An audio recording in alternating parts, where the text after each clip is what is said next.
어느 교회 아동부가 그렇게 잘 갖춰지고 또 아이들이 말씀으로 잘 양육되고 있다라는 소문이 돌았습니다. 사실은 그렇지 않은데 말입니다. 그 소문을 듣고 주변에 있는 많은 교회들이 그 교회 아동부에 관심을 갖습니다. 그리고 마침내 목사님들이 함께 모여서 그 교회를 방문하기로 하였습니다. 이 아동부를 담당하고 있는 전도사님 얼마나 당황했겠습니까? 그래서 급한 대로 아이들 중에서 좀 똑똑한 아이들을 모았어요. 그리고 그 아이들을 자리를 배열합니다. 혹시 있을 질문에 대답을 준비시킵니다. 중규야, 너는 맨 앞에 앉아. 그리고 혹시 목사님 중에서 한 분이 너를 누가 만들었지? 물어보면은 너는 하나님이십니다 라고 대답해. 알았지? 승원아, 너는 중규 뒤에 앉아. 그리고 혹시 목사님 중에서 너를 사랑하고 길러주시는 분이 누구지? 라고 물어보면은 네, 저희 아버지, 어머니이십니다 라고 대답해. 그렇게 훈련을 시켰어요. 목사님이 방문한 날이 되었습니다. 근데 마침 맨 앞에 앉기로 한 중교가 화장실을 갔어요. 그래서 목사님이 그 뒤에 앉은 승원이에게 물어봅니다. 너를 만드신 분이 누구시지? 그랬더니 승원이가 배운 대로 저희 아버지와 어머니십니다 라고 대답을 했어요. 많은 목사님들이 깜짝 놀랐어요. 하나님 아니시고? 그랬더니 이 승원이가 하나님께서 만드신 아이는 화장실 갔어요. 그렇게 대답을 한 겁니다. 여러분, 이 소문이 무성했지만은 사실은 그렇지 못한 그런 아동부의 웃긴 이야기였습니다. 교회도 그렇습니다. 허당교회가 있습니다. 겉으로는 화려합니다. 번지름합니다. 좋은 건물이 있고 시설이 있고 아주 세련된 프로그램들이 있습니다. 그 소식을 듣고 사람들이 많이 모입니다. 이름이 납니다. 명성이 납니다. 무슨 교회 하면 그 주변에 있는 모든 사람들이 다 압니다. 그런데 실제로는 열매도 없고 그리고 영향력도 없어서 하나님께 인정받지 못하는 교회들이 있습니다. 가만히 보면 교회를 보는 사람의 눈과 하나님의 눈은 많은 차이가 있는 것 같습니다. 사람들에게 명성이 나 있지만 하나님께서는 무명인, 하나님께서 인정하지 않으시는 그런 교회가 왕왕 있습니다. 오늘 함께 읽은 사대교회가 꼭 그런 모습입니다. 오늘 사대교회에 대한 말씀을 하시면서 아주 의미 있는 표현들이 쏟아져 나오고 있는데요. 이 말씀하시는 주님을 이렇게 소개하고 있습니다. 하나님의 7 영과 7 뼈를 가지신 이, 하나님의 7 영과 7 뼈를 가지신 분, 하나님의 7 영은 무엇입니까? 바로 교회에게 생명 주시고 날마다 새롭게 하시는 성령을 이야기하는 것입니다. 하나님의 7 뼈는 무엇입니까? 교회 안에 있는 그 생명을 지키는 천사들과 사자를 이야기하는 것이죠. 그래서 하나님의 7 영과 또 7 뼈를 가지신 이 예수님이라고 이야기할 때 이 예수님은 그 교회에게 생명을 주고 그 생명을 지키시는 분이시다라는 것입니다. 그 예수님께서 사대교회를 바라봅니다. 그런데 사대교회 안에는 생명이 없었습니다. 이미 생명력을 잃어버려서 죽어가는 교회가 되고 있었습니다. 그래서 예수님께서 사대교회에게 편지하시면서 첫 마디가 이렇습니다. 내가 살아있다 하는 이름을 가졌으나 죽은 자로다. 사람들이 이 사대교회를 칭찬합니다. 살아있는 교회다. 그래서 이 교회가 명성이 납니다. 그런데 예수님께서 보셨을 때 이 사대교회는 그냥 죽어가는 교회였습니다. 열매 없는 교회였습니다. 허당교회였습니다. 그러니까 교회가 크다고 또 교회가 명성이 있다고 자랑할 것이 못 됩니다. 사람들에게 인정받는다고 좋아하는 교회가 되어서는 안 됩니다. 교회는 무엇보다도 사람이 아닌 교회 주인 되신 예수 그리스도께 인정받는 교회가 되어야 될 줄 믿습니다. 그러면 사대교회가 왜 이 모양이 되었을까? 왜 사람들에게는 명성이 있었으나 그 주인 되신 예수님께는 인정받지 못하는 교회가 되었을까? 사대교회가 살아있는 이름을 가졌지만 죽어가는 교회가 된 이유를 찾아볼 때 사대교회가 있었던 이 사대라는 도시를 분명히 알아야 될 줄 믿습니다. 아시아에 있었던 이 사대라는 도시는요, 부유한 도시였습니다. 상업 도시였습니다. 직물과 귀금속 생산이 아주 발달했고 무엇보다도 유명했었던 것은 사금이 그곳에서 나왔습니다. 그래서 인류 최초로 금화를 만든 곳이 사대라는 곳입니다. 우리가 너무나 잘 알고 있는 마이다스 황금의 손, 이 전설이 시작된 곳이 사대라는 곳입니다. 또한 이 사대라는 곳은요, 난공불락의 요새였습니다. 삼면이 460m가 되는 벼랑으로 둘러싸여 있었습니다. 그래서 어느 누구도 이 사대를 침공할 수 없었던 것이죠. 사대라는 도시가 주전 1200년도에 생기게 됐는데 그 이후로 단 2차례의 침공만 있었을 뿐 어느 누구도 이 사대라는 도시를 침공하지 못했습니다. 아주 훌륭한 요새였습니다. 물질적인 풍요와 그리고 안전, 이것을 거머쥐고 있었던 곳이 사대라는 도시였고 그 안에 있는 이 사대교회는 그것을 함께 누렸습니다. 게다가 사대교회에게는 사람들 사이에 명성이 있었습니다. 칭찬이 있었습니다. 많은 사람들이 참 그 교회 괜찮은 교회다라는 소리가 있었습니다. 당시 많은 교회들이 박해를 받고 사람들로부터 미움을 받았던 것과는 다른 교회였습니다. 사람들로부터 칭찬받는 것 얼마나 좋습니까? 마음이 얼마나 기쁩니까? 얼마나 우리를 들뜨게 합니까? 자신이 마치 대단한 사람인 것처럼 그렇게 느끼게 만들지 않습니까? 예수님 당시에 바리새인들이 그랬습니다. 사람들이 바리새인들의 겉모습 보고 칭찬을 합니다. 그 사람의 이름이 알려지고요, 그리고 사람들에게 존경을 받습니다. 그 인기와 명성에 취해서 이 바리새인들은 정말 자기 자신이 근사한 사람인 것처럼 느끼고 살아갔습니다. 사람들이 칭찬하는 겉모습만 가꿀 생각을 했지 속에 있는 것이 썩어가는 줄도 모르고 있었습니다. 바로 그 모습이 사대교회의 모습이었습니다. 사대교회는 안락한 삶을 누렸고 명성을 맛보면서 안일함에 빠져버렸습니다. 제가 아주 오래전에 먹었던 음식 중에 아주 특이한 음식이 하나 있었습니다. 남도지방에 내려갔을 때 한 식당에 들어간 적이 있는데 그 식당에서 내온 음식 중에서 잘 쪄진 두부가 이렇게 가지런히 썰려져서 한 접시가 나왔어요. 근데 그 두부 안에 미꾸라지가 들어있는 거예요. 그래서 그 식당의 주인장께 제가 물어봤습니다. 이 미꾸라지들이 어떻게 두부 안에 들어갔습니까? 직접 쑤셔 넣습니까? 물어봤더니 아니라는 거예요.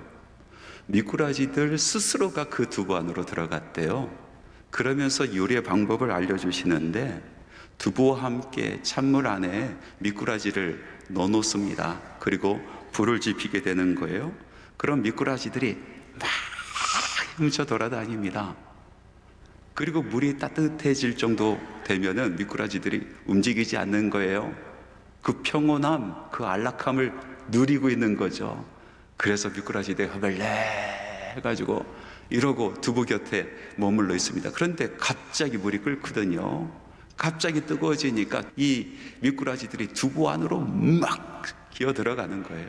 뚫고 들어가는 거예요. 그리고 두부와 함께 잘 익는 겁니다. 안락함 안에서 서서히 죽은 것이죠. 그럴 줄 몰랐겠죠.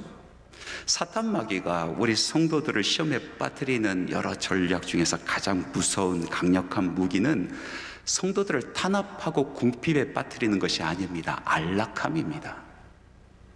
안락함으로 말미암아 성도들에게 생명력을 잃게 만들어 버리는 것입니다. 사실 따지고 보면 환난과 고난 중에서 우리의 믿음을 지키는 것보다도 더 어려운 것은 안락함 중에서 우리의 믿음을 지키는 것입니다. 환난이 오고 고난이 오면 믿음 있는 사람은 하나님 앞에 나아갑니다. 하나님의 이름을 부릅니다. 작정하고 하나님께 매달립니다.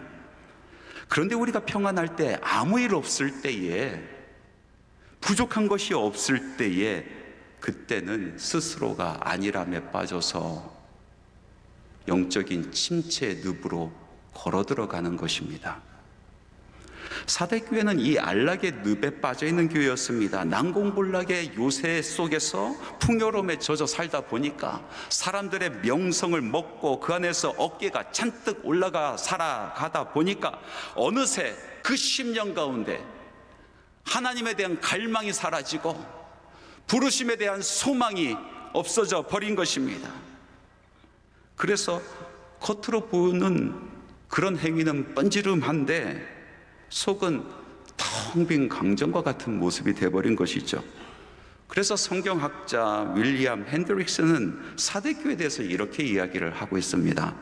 사대교회는 매우 평온한 교회였지만 그들이 즐긴 평강은 공동묘지의 평강이었다.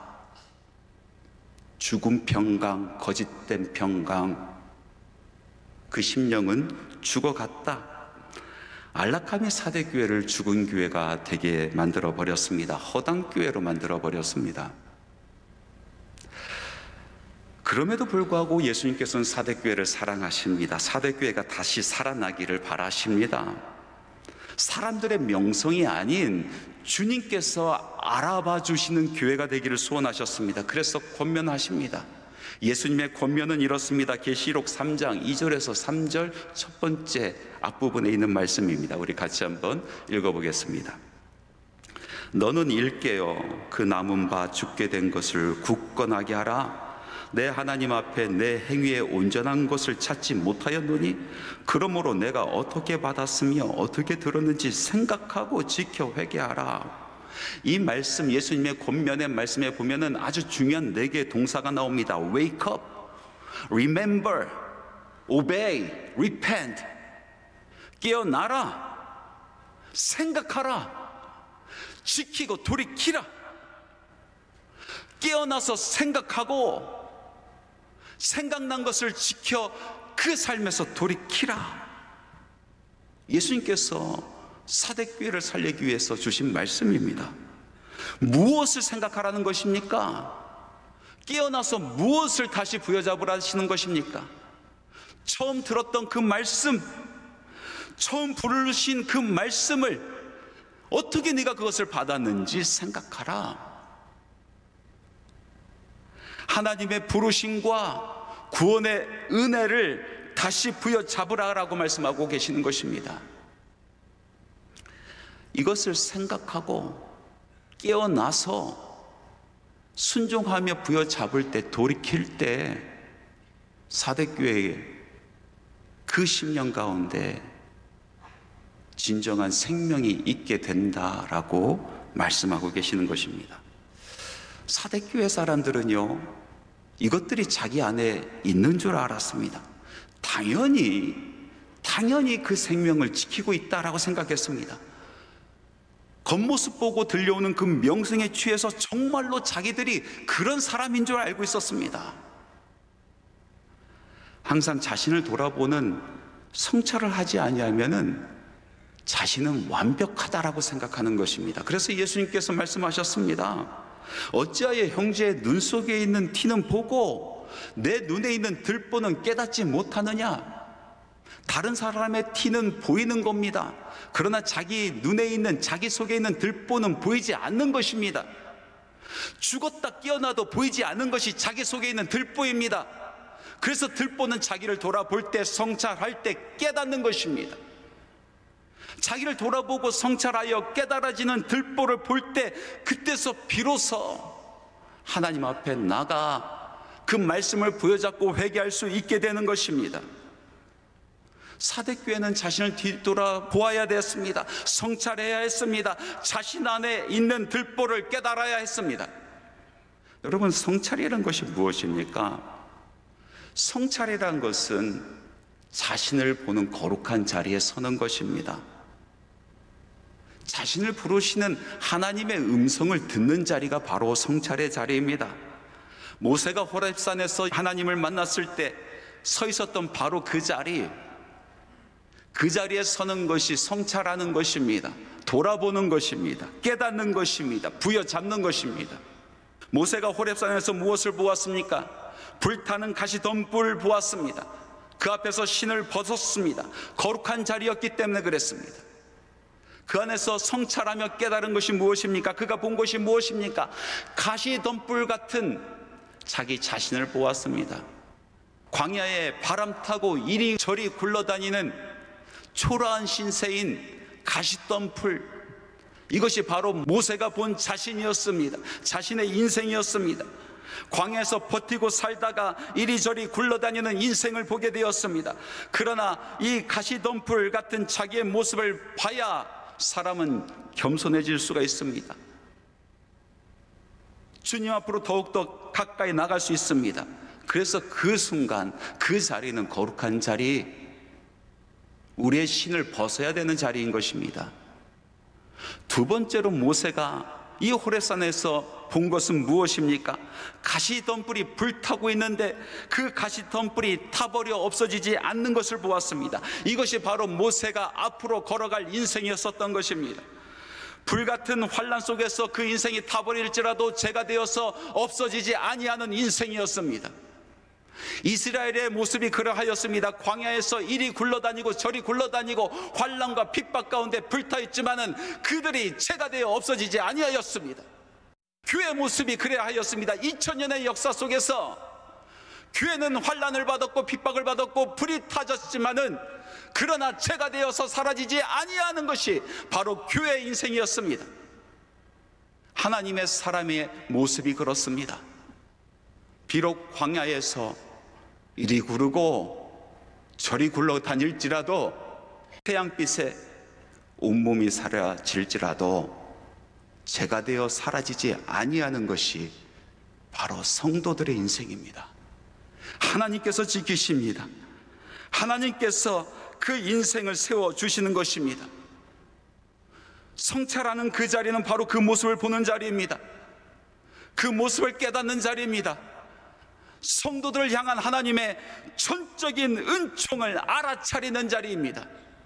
그래서 그 자리는 거룩한 자리입니다. 위선자들은 자기 자신을 보고 싶어 하지 않습니다. 자기가 꾸며놓은 화려함에 취해서 살고 싶어 합니다. 사람이 만들어준 그리고 자기 스스로가 만든 그 가면은 쓰고 사람의 칭찬과 명성에 춤을 추며 살고 싶어 합니다. 그것이 전부인 줄 압니다. 초라한 자기 모습 보고 싶어 하지 않습니다. 가시덤불 같은 인생, 그것을 쳐다보고 싶어 하지 않습니다. 하나님의 전적인 은총과 은혜 없이 살아갈 수밖에 없는 존재라는 것을 인정하고 싶어 하지 않습니다. 그래서 자기의 의로 자기를 치장합니다. 사람들이 칭송하고 그 명성의 의를 잇고 다니고 싶어 합니다. 사람들의 갈채에 기뻐합니다. 칭찬에 기뻐합니다. 명성에 춤을 춥니다. 사대교회 성도들이 꼭 그러하였습니다. 그래서 예수님께서 사대교회여 깨어서 생각하라. 너를 보는 자리, 하나님의 은총을 아는 자리, 그 자리로 돌아오라 라고 말씀하시는 것입니다. 사랑하는 성도 여러분, 무릇 지킬 만한 것보다 내 마음을 지키라 하셨습니다. 우리 모두가 마음을 지키기를 소원합니다. 하나님 앞에서 그 마음을 바로 세우시기를 소원합니다. 거짓된 위선을 떨쳐버리고 그것으로 포장하지 않기를 소원합니다. 위선은 사람을 속이고 사람으로부터 칭찬과 명성을 얻을 수 있겠지만 하나님을 속일 수 없는 것입니다. 하나님께 인정받는 명성이 진짜 명성인 것입니다. 오늘 예수님께서 사대를 보면서 자신을 돌아보라 말씀하시면서 사람의 칭찬과 명성에 취해 있는 사대교회에게 다시 말씀하십니다. 그러므로 내가 어떻게 받았으며 어떻게 들었는지 생각하고 지켜 회개하라. 사대교회에 대한 예수님의 책망은 그저 잘했다, 잘못했다 점수를 매기려고 하신 것이 아닙니다. 사대교회가 정말로 예수님의 심장 속에 있는 바로 그 교회, 정말 살아있는 교회, 교회다운 교회가 되기를 소원하시는 예수님의 애타는 음성이었었던 것입니다. 예수님은 사대교회가 거짓된 평안과 거짓된 명성에서 서서히 죽어가기를 원치 아니하시고 진짜 평안, 진짜 명성을 얻기를 원하셨습니다. 그래서 사대교회에 아직까지 남아있는 몇 안 되는 성도들을 소개합니다. 그 말씀이 요한계시록 3장 4절 말씀에 있습니다. 같이 한번 읽어보겠습니다. 그러나 사대에 그 옷을 더럽히지 아니한 자 몇 명이 내게 있어 흰 옷을 입고 나와 함께 다니리니 그들은 합당한 자인 영고라. 옷을 더럽히지 아니하고 흰 옷 입은 예수님과 함께 다니는 사람, 예수님께서 함께 다니고자 원하는 사람들이 여전히 있다라고 말씀하고 있습니다. 여기서 흰옷은 무엇입니까? 예수님 처음 만났을 때 예수님께서 입혀주신 그 옷입니다. 성도의 옷입니다. 예수 그리스도의 의의 옷입니다. 그것을 더럽히지 않았다라는 것은 무엇입니까? 자기를 돌아보고 또 돌아보고 또 돌아보고 성찰하여서 자기 옷에 묻은 그 더러운 것을 빨고 또 빨고 또 빨아서 그 옷의 순결함을 지켜냈다라는 것입니다. 예수님께서 그 사람들과 함께 거닐고 싶어 하십니다. 내가 그 사람들과 함께 거닐었고 앞으로도 거닐고 싶다라고 말씀하십니다. 이어서 말씀하십니다. 아니라매 그 영적인 싸움에서 이긴 자들에게 약속해 주시는 것입니다. 이 약속은 진짜 평강, 진짜 명성에 대한 약속이십니다. 그 말씀이 요한계시록 3장 5절에 있습니다. 함께 읽기를 원합니다. 이기는 자는 이와 같이 흰옷을 입을 것이요 내가 그 이름을 생명책에서 결코 지우지 아니하고 그 이름을 내 아버지의 앞과 그의 천사들 앞에서 시인하리라. 예수님께서 함께 거니시기를 원하시고 그 이름을 알아주겠다라고 말씀하고 계시는 것입니다. 난공불락 같은 요새 그 속에 있는 그 안락한 환경이 우리에게 평강을 주지 못합니다. 인생에서 환경이 주는 평안은 영원하지 못합니다. 언제 삶의 요새가 무너질지 모르는 것입니다. 성도들의 평안은 하나님께서 함께 하실 때에, 우리 주님께서 함께 거니실 때에, 그때 우리에게 정말 평안이 주어지는 것입니다. 광야 같은 인생을 살지라도 하나님의 구름 기둥과 불 기둥이 우리를 안위할 때 성도들은 진짜 평강을 맛보게 되는 것입니다. 항상 푸른 초장이 아니고 사망의 음침한 골짜기를 다닐지라도 우리 주께서 지팡이와 막대기로 우리를 안위하실 때에 성도들은 참된 평강을 누릴 수 있게 되는 것입니다. 성도 여러분, 사람들의 명성이 우리에게 생명을 주지 못합니다. 사람들의 명성은 안개 같고 물 거품 같아서 몰려왔다 순식간에 사라질 뿐인 것입니다. 성도들에게 생명을 주시는 것은 무엇입니까? 바로 우리 주님께서 내 이름 아실 때에, 우리 주님께서 내 이름 부르실 때에, 우리 주님께서 나의 이름 자랑스럽게 여기실 때에, 주께서 내 이름 아실 때에 우리는 무명한 자 같으나 유명한 자가 되는 것입니다. 다른 사람은 몰라줘도 내 주께서 내 이름 아신 것으로 족한 것이죠. 다른 어떤 책에 내 이름이 올라가지 않아도 우리 주님 손에 있는 생명의 책에 내 이름이 기록된 것으로 족한 것입니다. 사람들이 칭찬하고 사람들 앞에서 인기가 있는 것보다도 내 주께서 내 아버지와 천사들에게 나의 이름을 말하실 때 그것으로 성도는 족한 것입니다. 사람들의 명성보다, 사람들의 칭찬보다 나를 돌아보고 주께서 입히신 그 옷 빨고 또 빨아 흰 옷 입고 주님과 거니는 것, 나의 이름을 부르시는 주님 손잡고 살아가는 것, 이 성도가 우리 예수님께서 바라시는 성도요, 참 교회인 것입니다. 말씀을 마치겠습니다. 사랑하는 성도 여러분, 사대교회 사람들에게 인정받고 칭찬받고 명성 높은 교회였습니다. 그러나 예수님 말씀처럼 그 실상은 죽은 교회였습니다. 사대교회가 죽은 교회가 된 이유가 무엇입니까? 거짓된 명성, 거짓된 평안에서 안일함을 찾고 그 안에서 신앙생활하다가 그들이 그만 하나님에 대한 갈망을 잃고 부르심에 대한 소망도 잃어버리고 죽어가는 교회가 되었습니다. 예수님께서 사대교회에게 오늘 다시 말씀하십니다.